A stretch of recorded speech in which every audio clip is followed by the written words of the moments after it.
But the green release happened on December 9th, 1949, and no one knew it. No one knew it. And in 1952, when I was 12 years old and freshman or junior high school, I started getting a stiff right leg, in which I couldn't bend it fully, and there was a knot beneath my knee, the kneecap. And so finally we wound up at the hospital trying to check this out. And they x-rayed my leg, and they discovered just about 3 inches above my knee that there was a tumor the size of an egg in the marrow of my bone. And so they operated, and they operate from the side. They don't cut from the top. They operate from the side so that the scarring is not at the muscles of the top. And took that out, and they called it a benign tumor. And never ever did hear what the cause, why that should have ever happened. However, in the 70s, when the green release was finally talked about,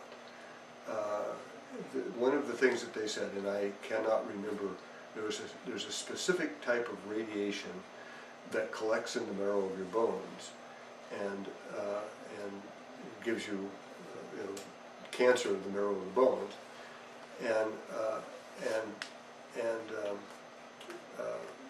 does that type of destruction. And it was at that time I said, I wonder what the cause of this is. And in my research with the Veterans Hospital, I've had a bone scan done and other extensive tests to see if there was any residual damage, and we can find none. So I feel very, very lucky. But I do know several people who've had thyroid cancer that were raised at that particular time. I think that I think among the adult population that there was always this tension and fear. And but the town was structured in such a way that it was almost like what we used to call in the military, need to know. And you didn't talk about what you did, and if you didn't have the need to know, you weren't there. I personally never ever visited the Hanford site. The closest I ever got was that road that goes from Richland to Vernita, and I don't think I was ever there in my teen years more than once or twice. As I've been putting this memoir together, I've tried to think about that particular issue. What kind of tension was there at the time amongst us?